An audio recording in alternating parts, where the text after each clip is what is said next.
भगवान के अनेकानेक लीला हैं, जिसमें 24 अवतार की कथा प्रधान बताई गई है। श्री सुखदेव जी महाराज कहते हैं, राजन, इस श्रीमद् भागवत महापुराण में संक्षिप्त में 24 अवतारों की कथा है, जिसमें प्रधान कथा श्री कृष्णा अवतार है। भगवान जब भी अपने भक्तों को दर्शन देना चाहते हैं, कृपा करना चाहते हैं, रूप धारण करते हैं और भक्तों का कल्याण करने के लिए सदैव तत्पर रहते हैं। अंत में श्री सुखदेव जी महाराज वैकुंठ का वर्णन करते हैं।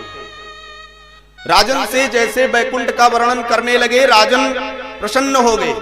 महाराज, आखिर वह वैकुंठ कैसा होगा जिस वैकुंठ में भगवान नारायण स्वयं वास करते हैं। ददर्श तत्राखिल सत्वतां पतिम श्रीयाः पतिं यज्ञपतिं जगत्पतिम सोनंदनंद प्रबलाहरणादिभिः स्वपार्षदमुखे परिसेवितं विभूम। सुखदेव जी महाराज कहते हैं, राजन,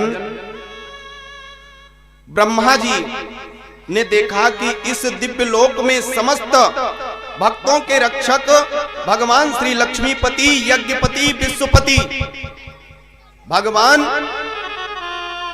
विश्व के पति भी कहे गए हैं, लक्ष्मी के तो पति हैं ही।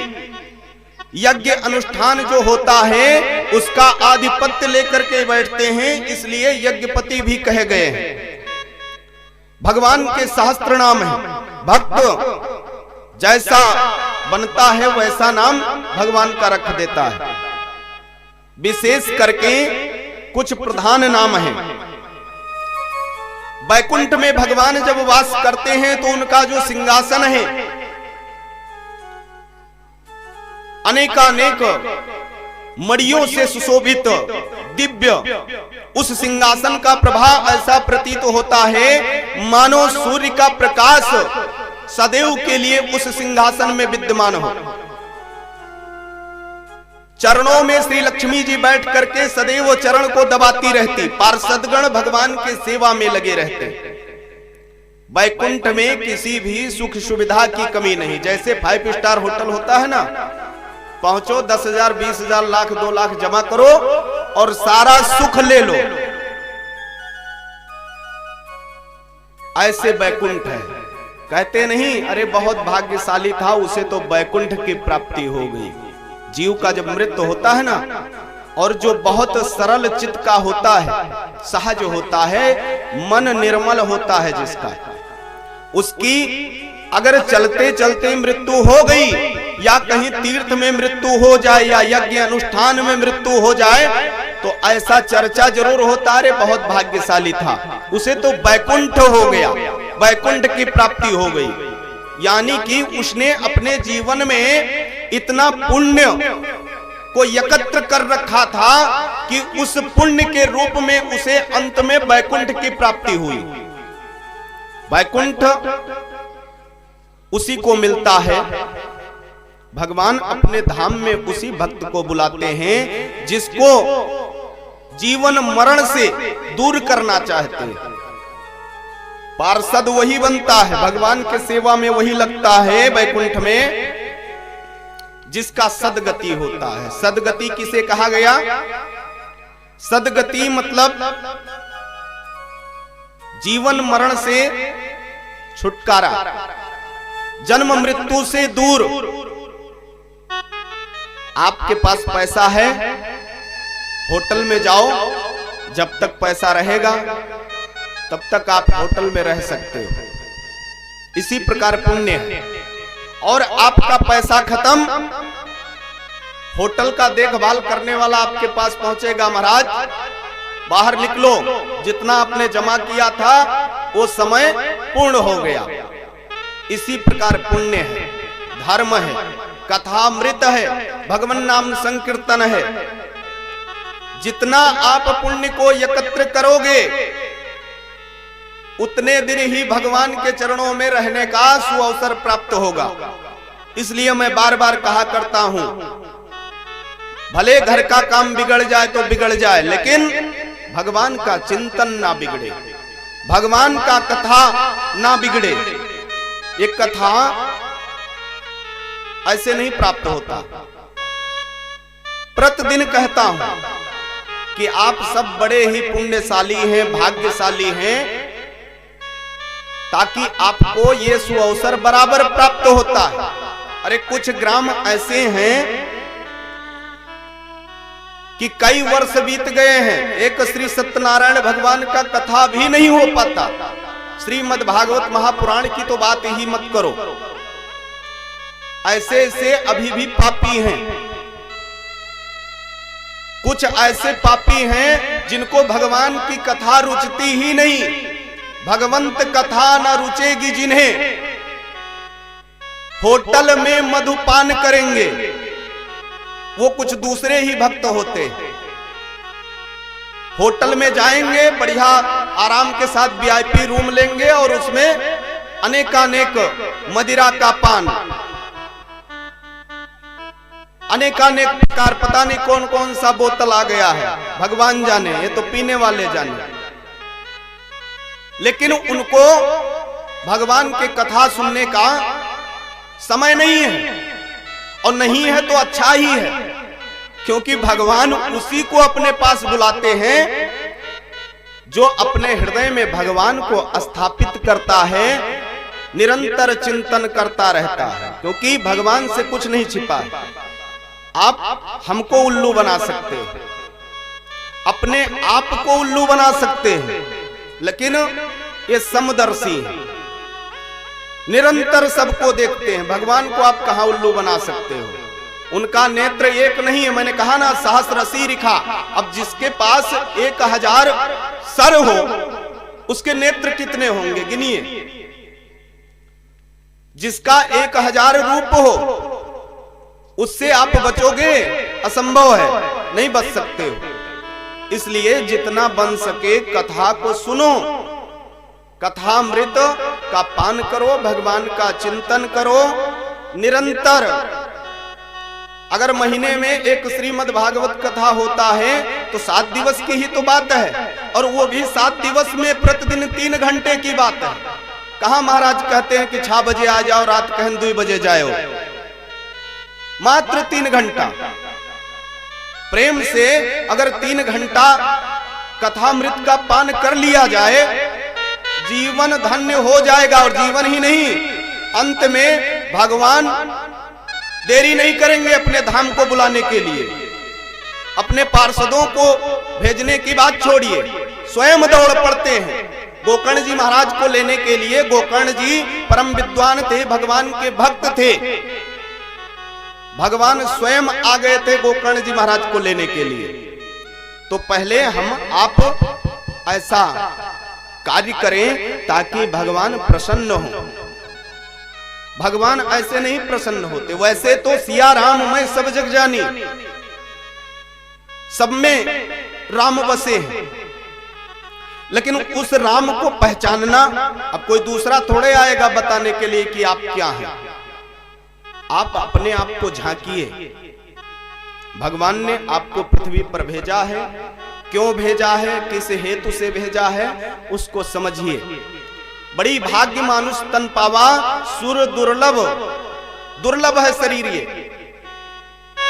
बड़े भाग्य से मनुष्य का तन मिलता है।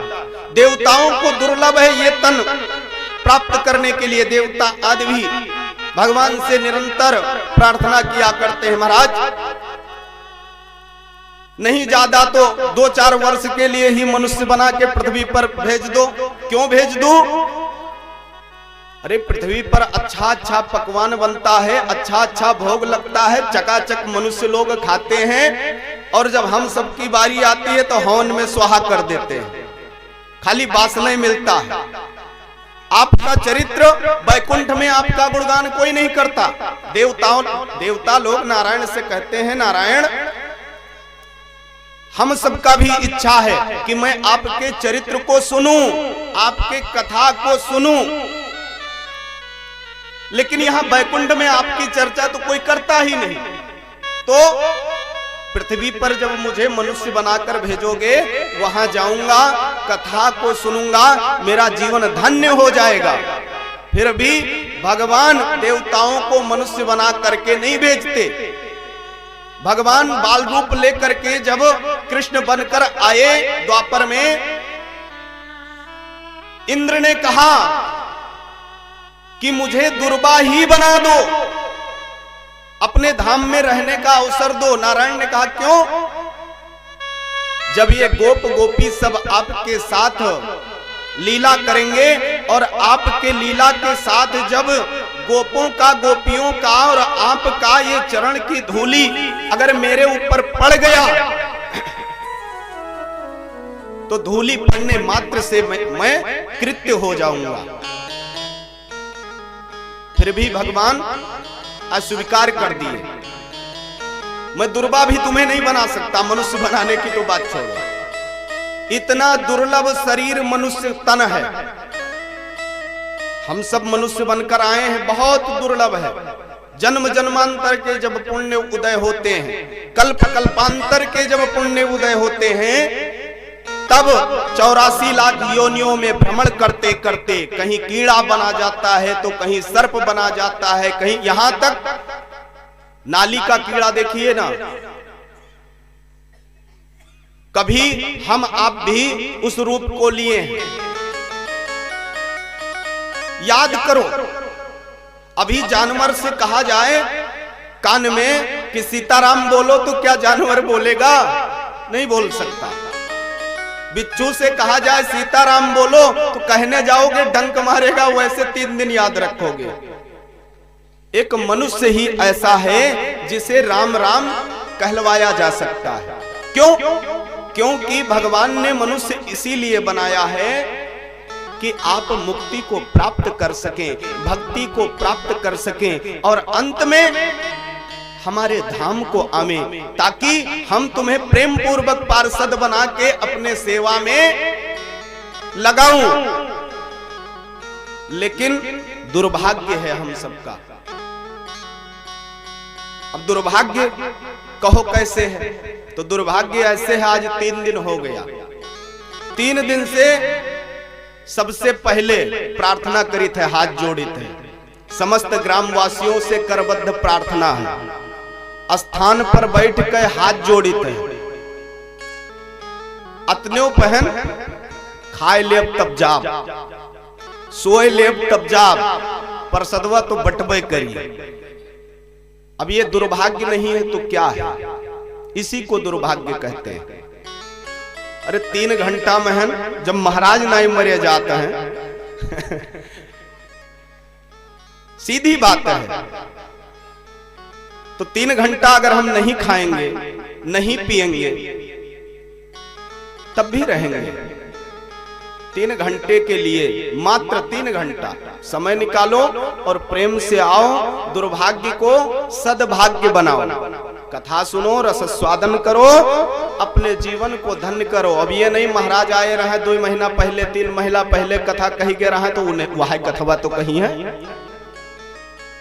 अरे हम नहीं अगुताते कथा कहने में, हमें आनंद आता है। कहां 4 लोग बैठ जाएं तो मैं भगवान की चर्चा करूं, तो जब हमारे तक पहुंचोगे आपको भी समझ में आ जाएगा। आप भी सुनने में नहीं अगुताओगे, अकुलाओगे, प्रेम पूर्वक कथा को सुनोगे। कथा कितना भी सुना जाए कम ही है।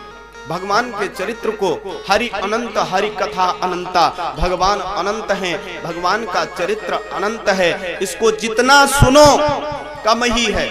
आज सुखदेव जी महाराज कहते हैं, परीक्षित भगवान सारे सुखों को लेकर के कोई सुख सुविधा की कमी वैकुंठ में नहीं है। पार्षदगण कोई चंवर लेकर खड़ा है तो कोई छत्र लेकर खड़ा है, भगवान के सेवा में सदैव तत्पर है। वैकुंठ धाम ऐसा है कि वहां देवता आदि भगवान के सेवा में लगे रहते हैं। गंगा आदि नदियां सदैव सेवा किया करती हैं।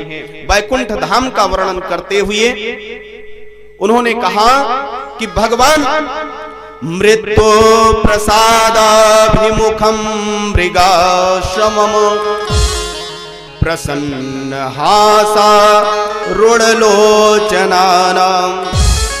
किरीटिनं कुंडलिनं चतुर्भुजं पीतांबरं वक्षस लक्षितं श्रियाः। भगवान कुंडल को धारण किए हुए, कुमकुम इत्यादि का चंदन लगाए हुए, पीतांबर को पहने हुए, मुख पे प्रसन्नता मुस्कुराते हुए मंद मंद मुस्कान के साथ जब सिंहासन पर विराजमान होते हैं तो वो छवि देख करके देवता आदि धन्य हो रहे हैं। ऐसी छवि श्री नारायण लक्ष्मी भगवान नारायण का है। वैकुंठ जब सुनने में इतना अच्छा लगता है तो खुद कल्पना करिए, एक रामायण का पाठ घर पे बैठवाइए ना अखंड, तो छोटे मंडप बनता है ना। भगवान को मात्र 24 घंटे के लिए तख्त पे बिठाया जाता है, चौकी पे, लेकिन वहां जाओ तो मात्र 24 घंटे के लिए भगवान का आवाहन होता है, लेकिन उस स्थान की जो छवि होती है, प्रभा जो होता है, दिव्यता जो होता है, वो जब चौकी हटती है तब पता चलता है कि कल यहाँ रामायण हो रहा था, बढ़िया सुंदर सुंदर भगवान का भजन कीर्तन हो रहा था, आज भगवान यहाँ पर स्थापित नहीं। तो हम आप भाव से जब 24 घंटे के लिए भगवान को बिठाते हैं तो उसकी प्रभा, उसकी महिमा इतनी दिव्य हो जाती है, और जहां भगवान निरंतर वास करते हो स्वयं, फिर वहां की छवि कैसी होगी आप सब स्वयं कल्पना कर सकते हो। कहने में जब इतना अच्छा लगता है तो देखने में कितना अच्छा लगेगा। अयोध्या का चर्चा होता है ना, तो सुनने में पूरा मन अयोध्या पहुंच जाता है। अगर कभी कोई अयोध्या गया हो तो उसका मन पहुंच गया होगा नाम लेते खंड। तो इसी प्रकार सुखदेव जी महाराज कहते हैं, राजन कितनी महिमा मैं कहूं वैकुंठ की, जितनी महिमा कहूंगा वो कम ही है। राजन धन्य हो गए, कहने लगे महाराज आपने वैकुंठ का वर्णन किया, मानो मेरे हृदय में ऐसा प्रतीत हो रहा है साक्षात लक्ष्मी नारायण विद्यमान हो चुके हैं। प्रेम से बोलिए श्री लक्ष्मी नारायण भगवान की, श्री राधावर कृष्ण चंद्र की। सुखदेव जी महाराज कहते हैं, राजन यह श्रीमद् भागवत के लक्षण जितने भी कहे जाएं कम ही है। अत्र सर्गो विसर्गश्च अस्थाने पोषणोतयाः मनवंतरे सानुकथा निरोधो मुक्तिराश्रयाः। श्री सुखदेव जी कहते हैं, परीक्षित इस भागवत पुराण में सर्ग, विसर्ग, स्थान, पोषण, ऊति, मनवंतर, ईशानु, कथा, निरोध, मुक्ति और आश्रय, इन 10 विषयों का वर्णन है। और यह श्रीमद् भागवत के यही 10 लक्षण कहे गए हैं। भगवान के मंदिर में जाना होता है ना, तो अपने मन में भी विचार होता है। क्या विचार होता है? प्रातः काल हो गया है, पहले स्नान कर लूं, और स्नान करने से पहले मंजन ब्रश कर लूं ताकि दांत चमकता रहे। भगवान के पास जब जाऊंगा और अगर गंदा दांत भगवान देखेंगे तो क्या कहेंगे? ये सब लक्षण ही तो है। भगवान के पास भक्त पवित्रता के साथ पहुंचता है, मन को और तन को बाहर और अंदर दोनों निर्मल करके पहुंचता है, तब कहीं जाकर के भगवान दर्शन देते हैं। तो जो भक्त इस 10 लक्षणों को पकड़ता है वही श्रीमद् भागवत महापुराण का वास्तविक रूप से फल की प्राप्ति उसी भक्त को हो पाता है। जैसे 100 श्रोता हो या 1000 श्रोता हो, अब कोई जरूरी नहीं है कि वो 1000 अगर कथा सुनने आए हैं तो सब कथा ही सुनेंगे। हो सकता है उसमें कोई चप्पल चोर भी हो, वो अपना जुगाड़ ढूंढ रहा हो कि कौन सा भक्त आज बढ़िया सैंडल या बढ़िया चप्पल लेकर आया है, थोड़ा दांव पाया कि नमो नारायण, चप्पल गाया। आप यहाँ जब प्रसाद ले हो तो ढूंढत रह जाइयो, अरे हम तो गयन 360 रुपया गवा। ठीक इस प्रकार भक्त होते हैं। कथा सुनने, अब जैसे बच्चे हैं ना, कल हमको डांटना भी पड़ा, तो ये तो मान लीजिए बालक हैं, बंदर बालक, एक स्वभाव, इनका स्वभाव ही है चंचलता। लेकिन कथा में बैठो, प्रेम से कथा सुनो, हृदय को निर्मल करके सुनो। कथा सुनने मात्र से ही कल्याण नहीं है, इसका चिंतन भी करना जरूरी है। जैसे यहां हम क्या कह रहे हैं, अब हो सकता है गलत कह रहा हूं, तो जब दूसरे विद्वान के पास बैठो तो पूछो, महाराज ये चीज कह रहे थे, क्या ये कहीं लिखा है कि वैसे बक रहे थे? यानी कि आप उस चरित्र को सुनने के बाद उसका चिंतन कर रहे हैं, मनन कर रहे हैं।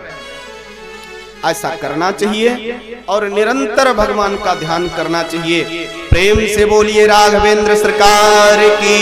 सुखदेव जी महाराज कहते हैं, राजन इस प्रकार भागवत महापुराण के 10 लक्षण हैं और 10 लक्षणों को जो प्राप्त कर लेता है वही भगवान के चरित्र को मूलतः प्राप्त कर पाता है, उसी को फल की प्राप्ति होती है। वैसे तो कथा सब सुनते, जैसे गोकर्ण जी महाराज जब कथा करने लगे धुंधकारी को मोक्ष दिलाने के लिए, तो समस्त ग्रामवासी एकत्र हुए कथा सुनने के लिए। लेकिन पहलवे सबके गति नहीं भय, गति किसका हुआ? सिर्फ धुंधकारी का। ग्रामवासियों ने प्रार्थना किया, महाराज धुंधकारी के साथ साथ 7 दिन तो हम भी कथा सुने थे और भगवान के पार्षद आए हैं, खाली धुंधकारी को ही लेकर जा रहे हैं। तब गोकर्ण जी ने कहा कि धुंधकारी निर्मल मन से एक स्थान पर बैठ करके निराहार रह करके कथा श्रवण किया है, इसलिए उसकी सदगति हुई है। अगर सदगति चाहते हो तो ऐसे आप भी कथा सुनो, तब सदगति होगी। प्रेम से बोलिए भक्त भगवान की। इसलिए बार बार मैं यही कहता हूं कि प्रेम पूर्वक कथा का चिंतन करो, श्रवण करो, मनन करो, भजन करो, तभी कल्याण होगा। क्योंकि वर्ष में अब कोई जरूरी नहीं बार बार कथाएं होता रहेगा। अरे जो अवसर मिला है, जीवन का क्या ठिकाना, आज हूं, हो सकता है कल ना रहूं, तो जब तक हूं तब तक तो समय भगवान के चरणों में लगाऊं मन को। प्रेम से बोलिए भक्त भगवान की। श्री सुखदेव जी महाराज कहते हैं, राजन भगवान विराट पुरुष के मुख से अग्नि की उत्पन्नता हुई, वैसे तो कण कण में भगवान विद्यमान है, लेकिन वर्णों की उत्पन्नता की बात आती है तो वर्णों के साथ साथ भगवान के प्रत्येक अंग से कुछ ना कुछ उत्पन्न हुआ। भगवान विराट के मुख से अग्नि, अग्नि नारायण है ना, ये भगवान के मुख से उत्पन्न हुए। ब्राह्मण सब है ना, ये भगवान के मुख से उत्पन्न हुए हैं। वर्ण 4 वर्ण बताए गए हैं और चारों वर्ण एक से बढ़कर एक हैं, उसमें द्वेष नहीं करना चाहिए। आजकल तो लोग अनर्गल बात कर देते हैं, मतलब अपने आप को ऊंचा बताने के लिए जो वास्तविक भक्त होते हैं उनको नीचा बता देते हैं, लेकिन गलत है। जो भी कुल हमें प्राप्त हुआ है वो सर्वोच्च ही है। कितना बड़ा ब्राह्मण क्यों ना हो, अगर उसके यहाँ भगवान की चर्चा ना होती हो तो ऐसे ब्राह्मणत्व को प्राप्त करने से क्या फायदा।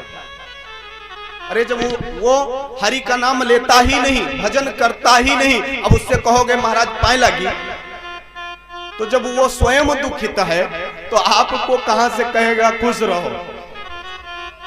इसलिए भगवान ने एक से एक बढ़ करके वर्णों को बताया। ब्राह्मणो अस्य मुखमासीत बाहु राजन्यः कृताः उरु तदस्य जदवैस्यः पदभ्यागुं शूद्रो अजायत। ब्राह्मण ने सर्वप्रथम वर्ण की उत्पन्नता की, तो मुख से ब्राह्मण, नारायण ने मुख से ब्राह्मण को उत्पन्न किया। क्यों? यज्ञादि कर्म करने के लिए, भजन करने के लिए, मंत्रों का उच्चारण करने के लिए, ताकि हमारा जय जयकार।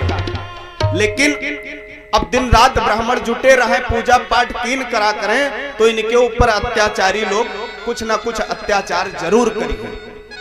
आप ज्यादा भक्ति करे लागो ना तो महाविघ्न जरूर आ जाता है।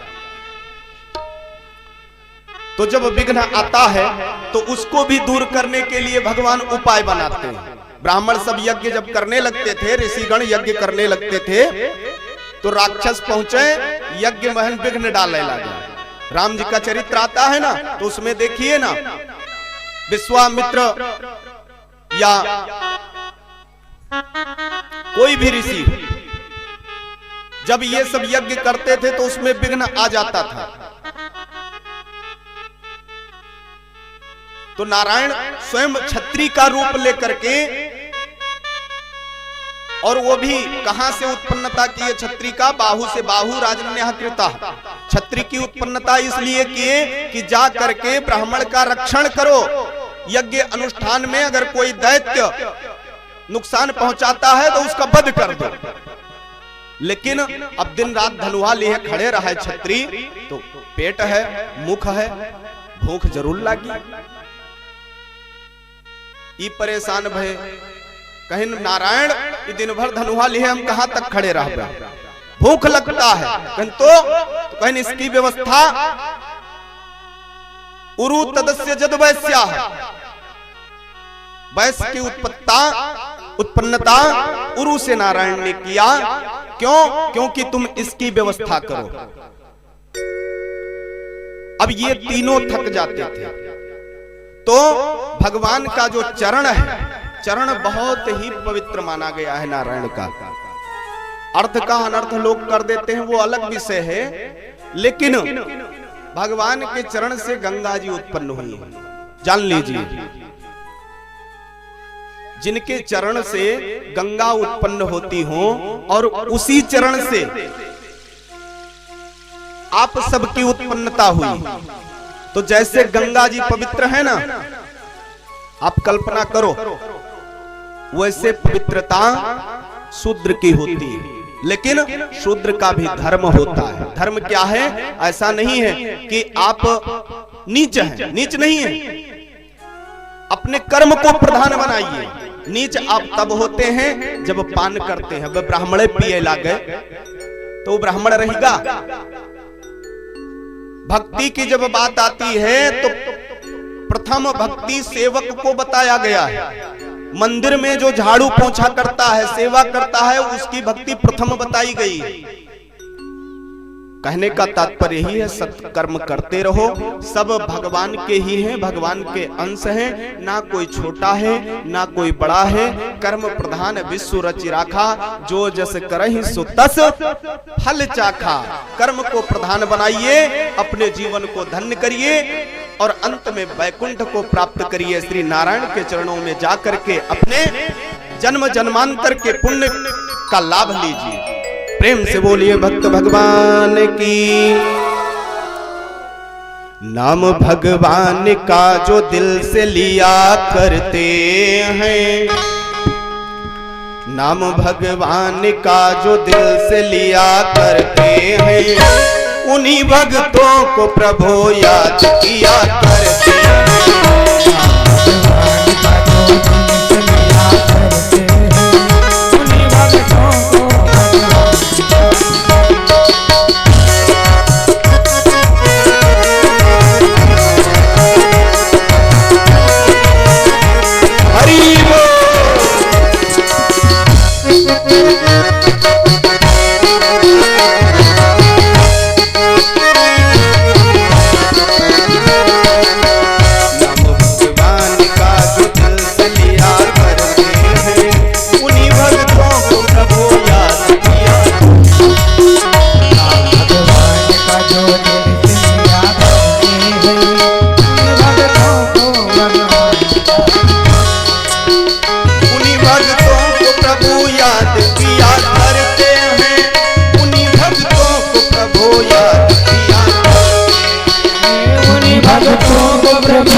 सुदामा देखो कहाँ भगवान कहाँ सुदामा देखो। अरे कहाँ नारायण और कहाँ ब्राह्मण सुदामा। लेकिन भगवान ने जब अपने भक्त पर कृपा करना चाहा, मन में बसा दिया, आ जाओ मेरे द्वारिका, सर्वस्व दे दूंगा। तो भगवान जब कृपा करना चाहते हैं, कोई ना कोई बहाने से भक्त को अपने दरबार में बुला ही लेते हैं। कहाँ भगवान कहाँ विप्र सुदामा देखो, कहाँ भगवान कहाँ विप्र सुदामा देखो। कहाँ भगवान कहाँ विप्र सुदामा देखो, कहाँ भगवान कहाँ विप्र सुदामा देखो। भगवान कहाँ विप्र सुदामा देखो, कहाँ भगवान कहाँ विप्र सुदामा देखो। कहाँ विप्र सुदामा देखो, कहाँ भगवान कहाँ विप्र सुदामा देखो। दीन से दीन भी भक्त क्यों ना हो, लेकिन वो भक्त है और भगवान भक्त के अधीनस्थ होते हैं। भक्त से ही शुरू होते हैं और भक्त में ही भगवान का अंत हो जाता है। नीच से नीच को भी पतित से पतित क्यों ना हो,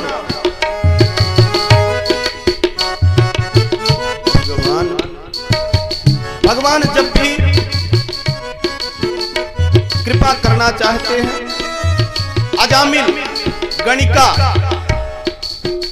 गणिका के विषय में आप सब सुने होंगे, जात की वैश्या, लेकिन भक्ति की भगवान आकर के उसका भी रक्षण करते हैं, उसके ऊपर भी कृपा करते हैं। कहने का तात्पर्य यही है, भाव होना चाहिए। भाव नहीं तो जब भाव ही नहीं है तो भगवान कहाँ। भाव ही तो है। पत्थर की मूर्ति बना करके हम उसे भगवान मानते और उसकी पूजा करते, और उसी में ही हमको भगवान का दर्शन भी होता है। कहाँ भगवान कहाँ विप्र सुदामा देखो, कहाँ भगवान कहाँ विप्र सुदामा देखो। कहाँ भगवान कहाँ विप्र सुदामा देखो, कहाँ भगवान कहाँ विप्र सुदामा देखो। कहाँ भगवान कहाँ विप्र सुदामा देखो, कहाँ भगवान कहाँ विप्र सुदामा देखो। कहाँ भगवान कहाँ विप्र सुदामा देखो, कहाँ भगवान कहाँ विप्र सुदामा देखो। कर दिया फल में धनी दीन सुदामा देखो, कर दिया फल में धनी दीन सुदामा देखो। कर दिया फल में धनी विप्र सुदामा देखो, कर दिया फल में धनी विप्र सुदामा देखो।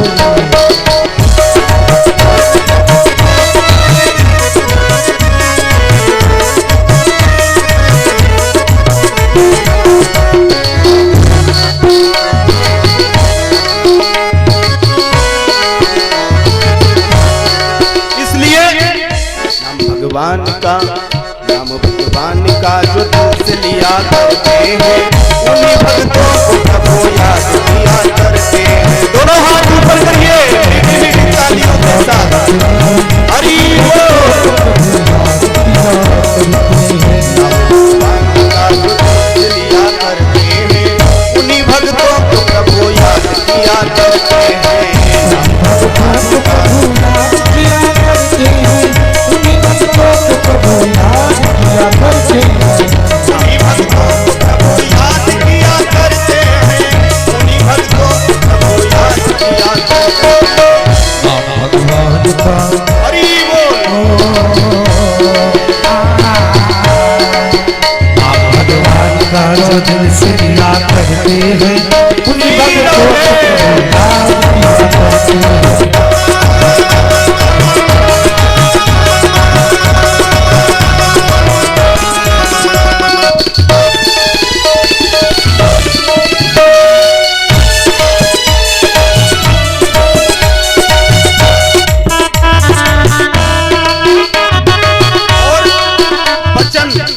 यानी सीताराम सीताराम गाए जा, बोले जा, मन को भगवान श्री हरि के चरणों में लगाए जा। यानी वचन कर्म, पूजा करना, भगवान को जल चढ़ाना, भगवान को स्नान कराना, भगवान का सेवा करना, ये कर्म हुआ।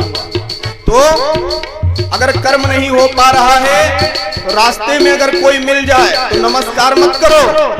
श्री राधे, जय सिया राम, राधे श्याम। यानी वचन से भगवान का उच्चारण, और हो सके पूजा पाठ करो, कथा सुनो, भगवान का चिंतन करो। वचन मन कर्म से जिसने किया भजन हरि का, वचन मन कर्म से जिसने किया भजन हरि का, हुआ प्रहलाद को सानी भजन हरि का।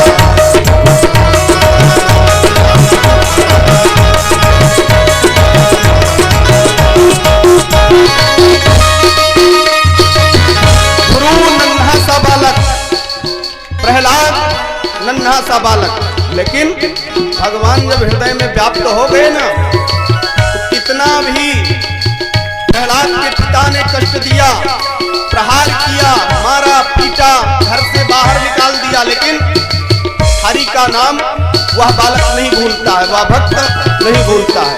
कहने का तात्पर्य यही है, कितना भी कष्ट क्यों ना प्राप्त हो, फिर भी राम राम गाना ही चाहिए। वचन मन कर्म से जिसने किया भजन हरि का, वचन मन कर्म से जिसने किया भजन हरि का, हुआ प्रहलाद ध्रोसानी वचन हरि का, हुआ प्रहलाद ध्रोसानी वचन हरि का, हुआ प्रहलाद।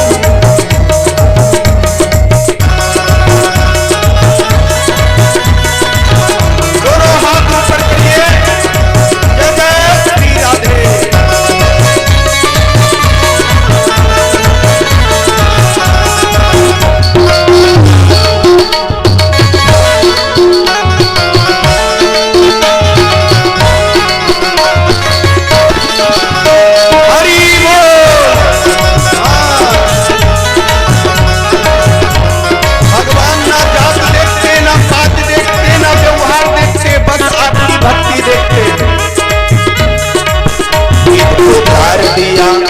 को तार दिया जटायु। भगवान ने कृपा करना चाहा तो ये भी नहीं देखा कि ये पक्षी है या गीध है। गीध को तार दिया, कर गई कुबरी देखो, चारों तरफ से टेढ़ी मेढ़ी, लेकिन भगवान ने अपना वरद हस्त रखा और उसे विश्व सुंदरी बना दिया। गिद्ध को तार दिया, कर गई कुबरी देखो, नीच गणिका को तार कर गई कुबरी देखो, नीच गणिका को तार कर गई कुबरी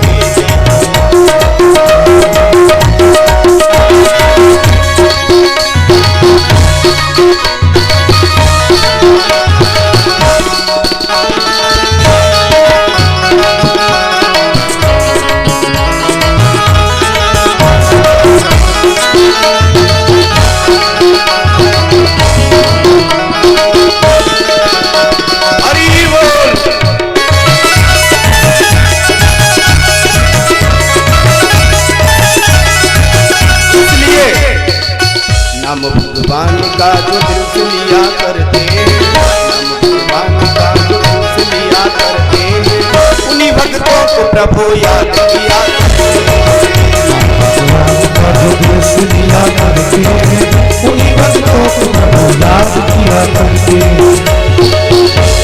भगवान का जो दिल से लिया करते हैं, उन्हीं भक्तों को प्रभु याद किया करते हैं। भगवान का जो दिल से लिया करते हैं, भक्तों को प्रभु याद किया करते हैं। इसलिए जितना बन सके वचन मन कर्म से जिसने किया भजन हरि का, वचन मन कर्म से जिसने किया भजन हरि का, हुआ प्रहलाद ध्रोसानी वचन हरि का, हुआ प्रहलाद ध्रोसानी वचन हरि का।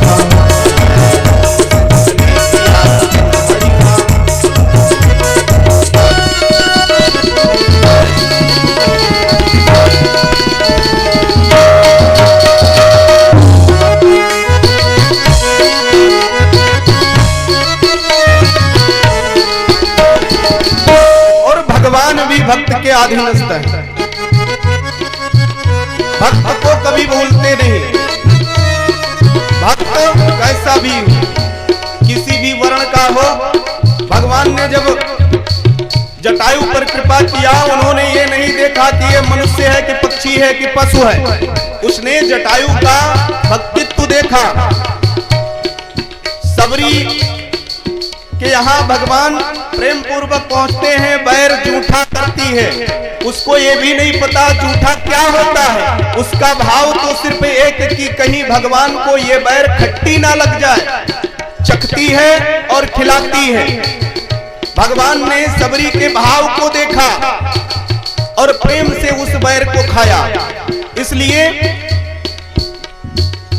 भक्त भगवान को भी जीत लिया करते हैं। भक्त भगवान को भी जीत लिया करते हैं।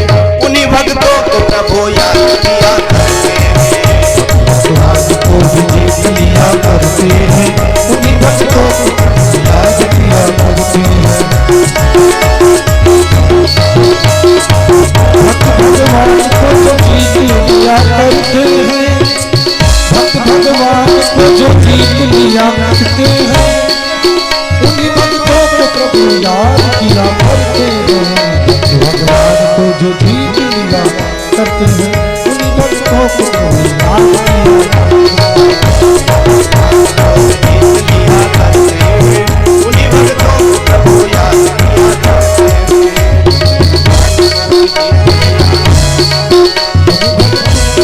याद किया करते हैं। भगवान का दर्शन लिया करते हैं। भगवान का दर्शन लिया करते हैं। उन्हीं भक्तों को प्रभु याद किया करते हैं। उन्हीं भक्तों को प्रभु याद किया करते हैं। उन्हीं भक्तों को